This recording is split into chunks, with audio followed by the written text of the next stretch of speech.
하나님 아버지를 내가 믿사오며 그 외아들 우리 주 예수 그리스도를 믿사오며 이는 성령으로 잉태하사 동정녀 마리아에게 날시고 본디오 빌라도에게 고난을 받으사 십자가에 못 박혀 죽으시고 장사한 지 사흘 만에 죽은 자 가운데서 다시 살아나시며 하늘에 오르사 전능하신 하나님 우편에 앉아 계시다가 저리로서 산자와 죽은 자를 심판하러 오시리라.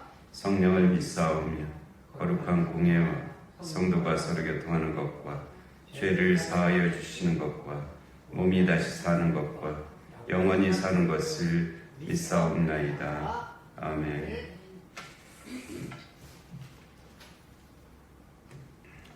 84장 온 세상이 캄캄하여서 큰 빛이 없었다니. 84장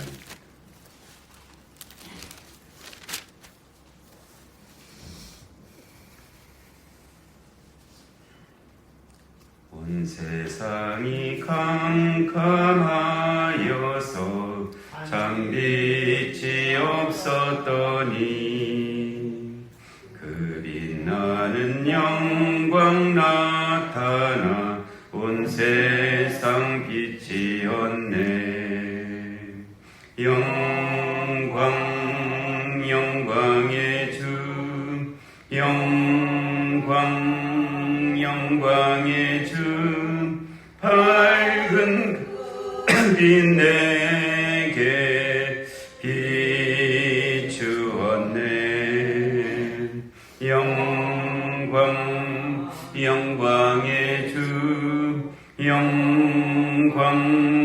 영광의 주 이 세상의 빛은 오직 주 예수님. 주 말씀을 믿는 사람은 그 마음이 시원하고 주 명령을 준행하는 자 그 길이 환하겠네. 영광의 주 영광의 주 밝은 그 빛 내게 비추었네. 영광의 주 영광의 주 이 세상의 빛은 오직 주 예수님.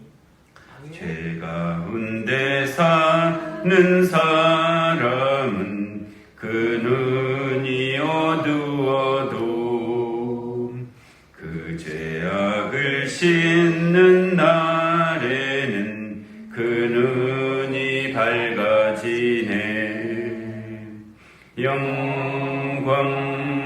영광의 주 영광의 주 밝은 그 빛 내게 비추었네. 영광의 주 영광의 주 이 세상의 빛은 오직 주 예수님. 아멘. 빌레몬서 1장 17절에서 19절까지 말씀입니다. 빌레몬서 1장 17절에서 19절까지 말씀.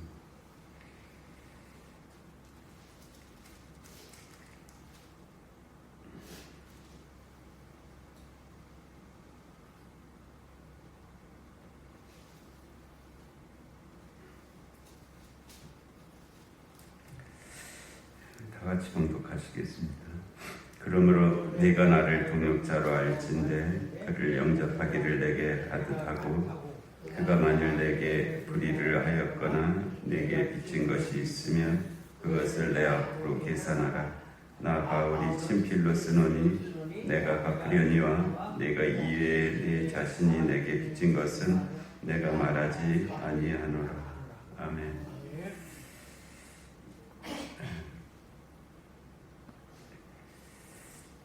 그러므로 네가 나를 동역자로 알지인데, 네는 여기서 빌레몬이죠. 나는 바울이고, 동역자는 이제 뜻을 같이 해서 함께 일하는 사람을 동역자라고 부르잖아요. 뜻을 같이 하고 또 그 일을 함께 하는 자가 이제 동역자죠.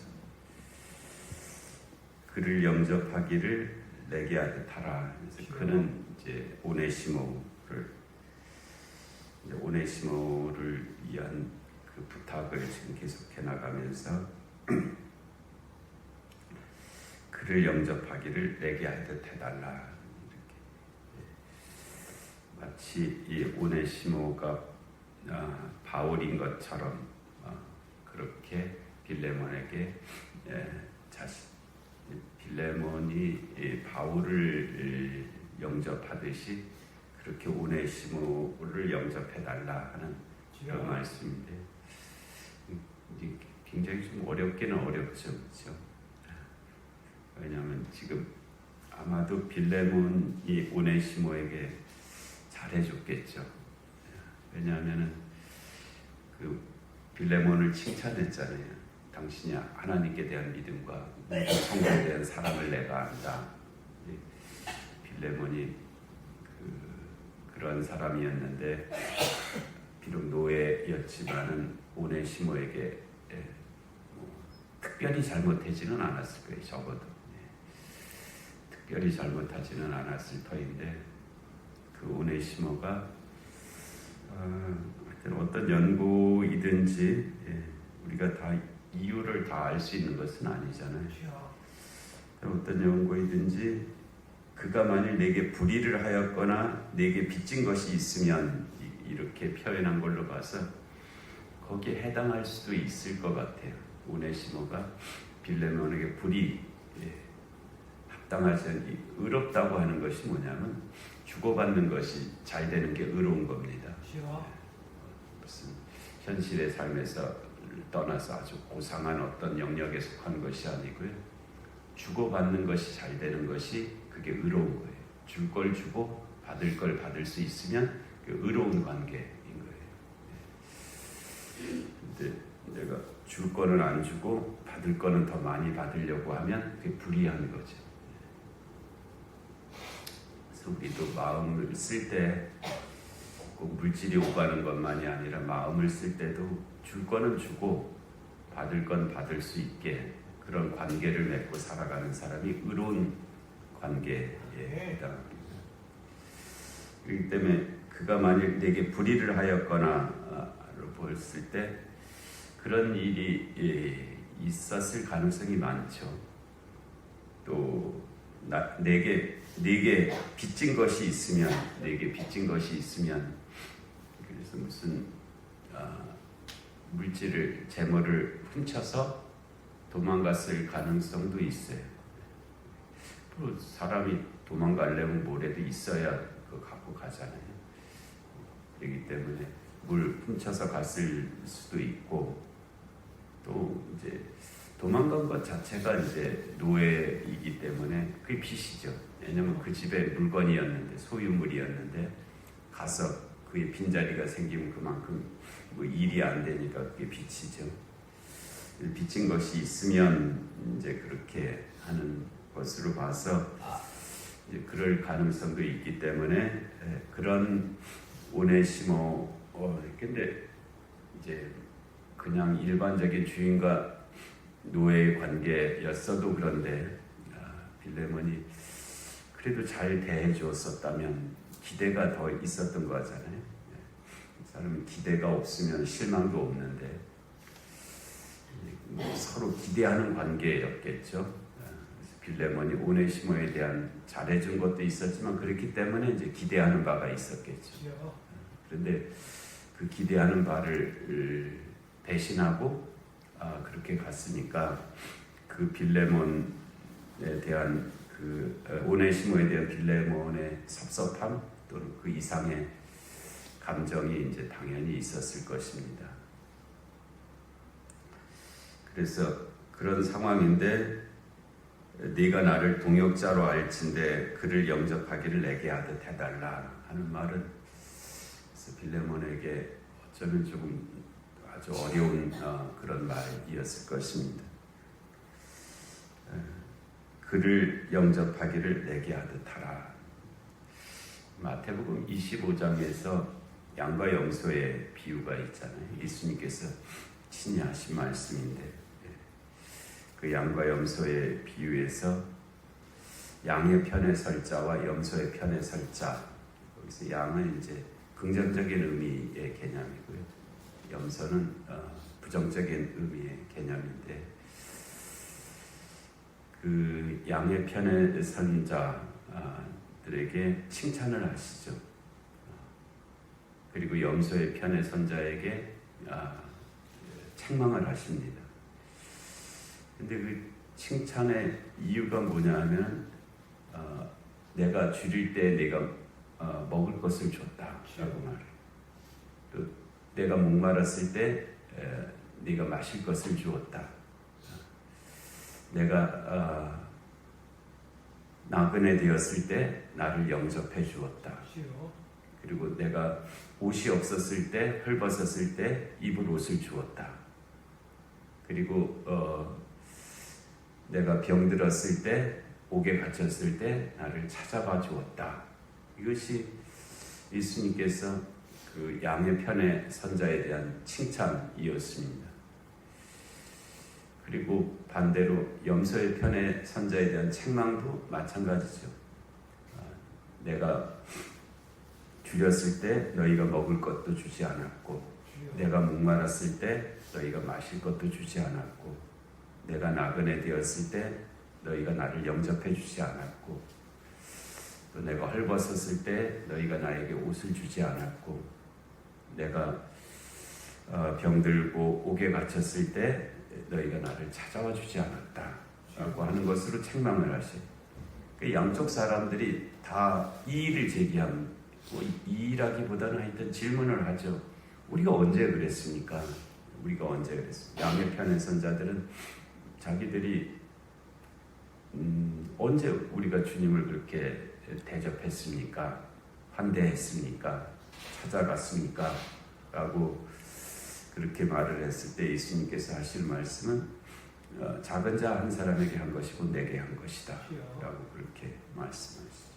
작은 자, 그와 같은 어려운 배고픈 자, 목마른 자, 그 옷 없는 자, 그 어려운 자에게 한 것이 곧 내게 한 것이다 라고 그래서 그렇게 칭찬하신다는 것이었고요. 반면에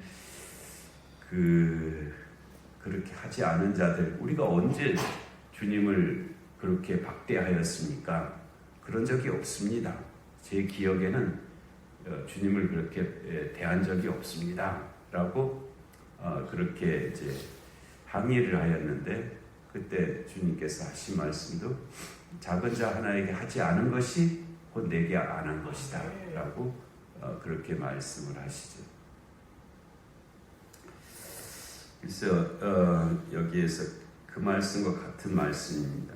네가 나를 동역자로 알진대 그를 영접하기를 내게 하듯 하고. 우리가 그리스도인의 큰 윤리 가운데 하나는 모든 사람을 죽게 하듯 하는 것. 이게 그리스도인의 윤리의 아주 큰 부분이죠. 모든 사람을 주를 대하듯 그렇게 사는 삶, 그런 관계를 가지고 사는 삶, 그것이 이 말씀입니다. 네가 나를 동역자로 알진대 그를 영접하기를 내게 하듯 하라. 그 말씀이죠. 그리고 그가 만일 내게 불의를 하였거나 내게 빚진 것이 있으면 아마 분명히 이제 있을 것입니다. 까닭 없이 이제 오네시모가 도망가지는 않았을 것이고요. 또 도망가는 과정 속에서 뭔가 그런 일이 이제 발생을 했겠죠. 근데 그것을 내 앞으로 계산하라. 그러니까 오네시모한테 계산하지 말고, 오네시모가 이제 돌아갈 거잖아요. 빌레몬의 집으로 돌아가는데 그에게서 계산하려고 하지 말고, 그와 계산하려고 하지 말고, 그에게서 받을 것이 있으면 내게 청구하라는 것이죠. 내게 요구하라. 그러면 내가 갚을 것이다. 그 말씀에 그가 만일 내게 불의를 하였거나 내게 빚진 것이 있으면 그것을 내 앞으로 계산하라. 이게 대속이거든요. 대속. 그러니까 대속은 이제 이 배상해야 되는 거예요. 배상.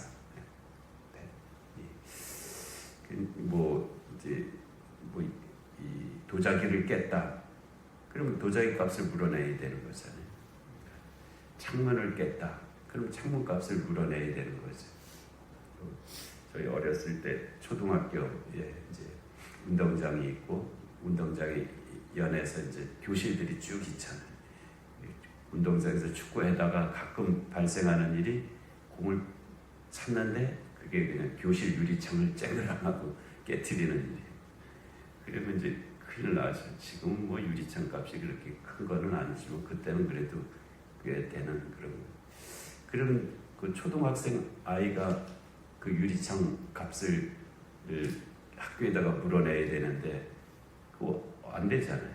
무슨 그럼 누가 해? 그 부모가 물어내야지. 그 부모가 와서 이제 그 유리창 값을 이제 대신 변상해야 되는 그런 일이 있었는데 학교에서 받았어요. 그거 그냥 없던 일로 안 하고 그 부모가 그 유리창 값을 대납을 해야 됐던 그런 일이, 그게 대속이죠. 왜냐하면 그 아이가 그 유리창 값을 치를 수가 없기 때문에 그게 잘못했잖아요. 어쨌든. 그래서 유리창이 깨졌단 말이에요. 그 값을 누가 대신 갚는 거예요? 그 부모가 대신 갚는 거죠. 그래서 그 아이의 잘못이 없어지는 거예요. 갚았으니까. 대속했으니까 그것이 없어진 것이죠. 지금 여기서도 오네시모가 잘못한 것이 있잖아요. 치러야 될 값이 있단 말이에요. 그게 뭐 물건을 훔쳐왔든지 하여튼 노예로서 도망간 것 자체가 갚아야 될 그런 부분이기도 하고, 그러니까 그걸 갚아야 되는데 오네시모가 그 갚을 능력이 안 되죠. 불가능하죠. 그러니까는 바울이 자기가 대신 갚겠다. 오네시모가 갚아야 될 빚을 자기가 대신 갚겠다. 이게 이제 대속인데, 이게 바로 이제 십자가에서 예수 그리스도께서 우리를 위해서 하신 일이죠. 우리가 잘못한 일이 정말 엄청나잖아요. 우리가 뭐 당연하게 여긴 것들도 사실은 그렇지 않은 것들이 있습니다. 우리가 이 세상에서 인간으로 살아가면서 당연하게 여긴 것들이 그게 당연한 것들이 아니거든요. 우리가 이 세상에 창조주도 아니고 주인도 아닌데 무슨 권리가 있는 것도 아닌데 인간은 이 세상에서 아주 무한한 권한을 가지고 살았습니다. 그래서 자기 눈에 보기 좋게 뭐 나무도 비워버리고 물길도 바꿔버리고 여기가 자기 땅이라고 그냥 그렇게 주장하기도 하고 다른 기타 생명체들을 다 그냥 이용하고 잡아먹고 하면서 살고, 또 사람 앞에도 할 짓 못할 짓도 많이 했고, 그리고 특별히 하나님 앞에도 정말 부끄럽고 합당하지 않은 일도 참으로 많이 했고, 그 모든 죄가 우리가 갚을 능력이 없습니다. 그것에 대해서 우리가 아무리 우리가 대가를 치르려고 해도 우리가 그 죄값을 치를 수가 없어요. 우리의 삶 자체가 근본적으로 구조적으로 그렇게 되어 있습니다. 어떻게 보면 하루하루 사는 것이 죄죠. 그런데 그 죄값을 예수님이 대신 치러주셨다. 그게 다 이해는 안 되죠. 이해는 안 되는데 믿음의 영역이잖아요. 그래서 예수님께서 우리의 죄값을 다 대속해 주셨다. 하물며 우리가 모르고 그랬을 때도 그런데요. 알고도 죄를 짓잖아요. 안 믿을 때도 죄를 졌는데 믿고 나서도 얼마나 죄를 많이 짓습니까? 사실 믿는 자가 되었을 때는 이제 기준이 달라지잖아요. 적어도 믿지 않았을 때는 기준이 여기에 있었다면 믿는 자의 기준은 여기쯤에 있다고 가정을 하는데 기준이 그렇게 올라갔음에도 불구하고 거기에 미치지 못하는 그런 삶이 참 더 많죠. 그래서 가중 처벌을 받아야 될 그런 부분들이 많습니다. 모르고 지은 죄는 적게 많지만 알고도 지은 죄는 더 많이 맞는다 그랬죠. 맞아야 된다고. 알고도 우리가 짓는 죄들이 또 거기에 더한 그런 부분들이 있습니다. 그래서 그런 우리의 죄를 예수 그리스도께서 저 십자가에서 대속하셨다. 그거를 우리가 믿는다고 하는 거죠. 그거를 믿습니다. 여기서 내게 불의를 하였거나 내게 빚진 것이 있으면 그것을 내 앞으로 계산하라. 이게 대속입니다. 우리의 죄값을 예수님이 대신 계산해 주시는 것, 그것이 대속이죠. 19절에 나 바울이 친필로 쓰노니, 이 당시 이제 편지를 본인이 직접 쓰는 것이 별로 없고, 또 이 당시에 글자를 쓸 수 있는 사람이 그렇게 많지는 않았습니다. 이 서기관에 해당하는 사람들, 구약에 보면 글씨를 쓸 수 있는 사람들이거든요. 이 당시에도 그래서 그런 이유도 있고, 또 하여튼 주로 대서했어요. 편지를 써주는 사람이 따로 있고, 지금도 우리가 뭐 법률 용어 같은 거 잘 모르니까 가면은 다 그 법무사들 같은 사람들이 다 대서하잖아요. 그래서 그렇고, 로마서도 더디오라고 하는 사람이 있었잖아요. 더디오가 로마서를 대신 썼고 바울이 일부만 이제 친필로 쓰죠. 왜냐하면 이게 자신이 직접 쓴 자신의 편지다라는 것을 증명하는 그런 방법이었습니다. 여기서도 빌레몬에게도 이 편지가 지금 빌레몬의 입장에서 이거 진짜 바울이 쓴 거야? 라고 의심할 수도 있죠. 왜냐하면 부담이 되는 부분들이 많기 때문에. 그런데 진짜로 바울이 썼다 하는 것을 증명하는 것으로 친필로 이제 아마도 전체를 쓰지는 않았을 것이고 한 부분, 요 부분, 나 바울을 친필로 쓰노니 하는 요 부분 정도는 적어도 바울이 직접 썼던 것으로 이제 볼 수 있죠. 나 바울이 친필로 쓰노니, 이 말씀도 하나님께서 처음에는 십계명의 돌판에다 써주셨잖아요. 하나님의 뜻을 십계명의 돌판에다 써주셨는데 그 사람들이 그거를 안 보죠.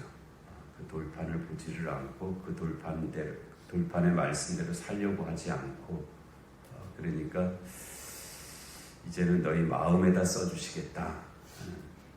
너희 마음에다가 써주시겠다. 그래서 그 말씀의 뜻은 뭐냐면, 그 마음에 쓴다는 게 뭐냐면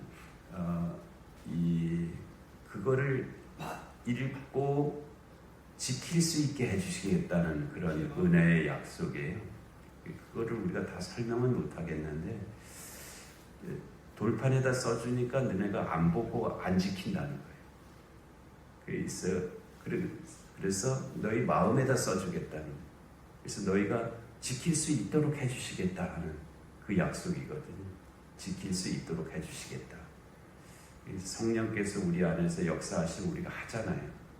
우리는 육신이 안 하려고 해도 성령께서 우리 안에서 역사하셔서 회개도 하게 하시고 좀 새롭게 고쳐서 살게도 하시고 우리 안에서 능력으로 역사하신다는 거예요. 그것이 바로 우리의 마음에다가 써주시겠다고 하는 그 뜻이죠. 우리 마음에다가 뭐를 새겨놓는 것은 아니고요. 그래서 나 바울이 친필로 쓰노니 내가 갚으려니와 네가 이 외에 네 자신이 내게 빚진 것은 내가 말하지 아니하노라. 뭘 빚졌을까? 빌레몬이 바울한테 뭐 비친 것이 있다는 뜻이잖아요. 내가 갚으려니와 네가 이 외에 네 자신이 내게 빚진 것은 내가 말하지 아니하노라. 빌레몬이 바울에게 빚진 것이 있다는 거예요. 오페일로 빚진 자, 빚진 것이 있다. 뭘 빚졌는지 우리는 알 수는 없지만은 아마 바울의 뜻은 이 복음을 이 복음이 빚이죠. 복음의 빚. 바울이 직접 빌레몬에게 복음을 전했든지 아니면 바울이 전한 복음을 에바브라가 듣고 가서 빌레몬에게 전했든지 그 복음이 내게 전달된 빚이 있다라고 그렇게 말씀을 그 빚이 있지 않느냐라고 그렇게 말씀하시죠. 우리가 신앙생활할 때 두 종류의 사람이 나타나는데요. 한 사람은 좀 이상하기는 한데 자기가 하나님 앞에 뭐 받을 게 있다고 하는 채권이 있다고 하는 뜻으로 그런 그 태도로 신앙생활하는 사람이 있어요. 내가 하나님 앞에 받을 게 있다.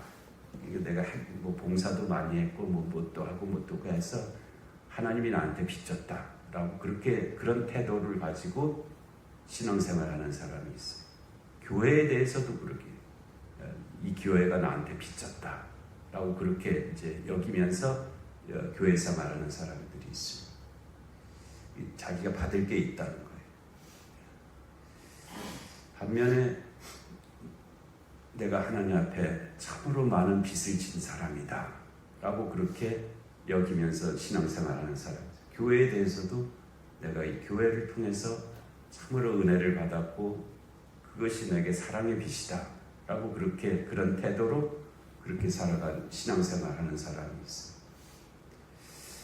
근데 여기서 이 바울이 빌레몬에게 하는 말은 네가 나에게 복음의 빚을 짓지 않았느냐, 그 값이 얼마나 큰지 아느냐, 그러므로 그것을 생각하면 오네시모에게 받을 것 내가 갚겠는데 그런 줄로 알라 하는 그런 억지같이 들리지만 그런 말씀. 그게 믿어지는 것이 믿음이지. 오늘 말씀의 은혜가 함께 하실 줄로 믿습니다. 은혜로우신 하나님 아버지,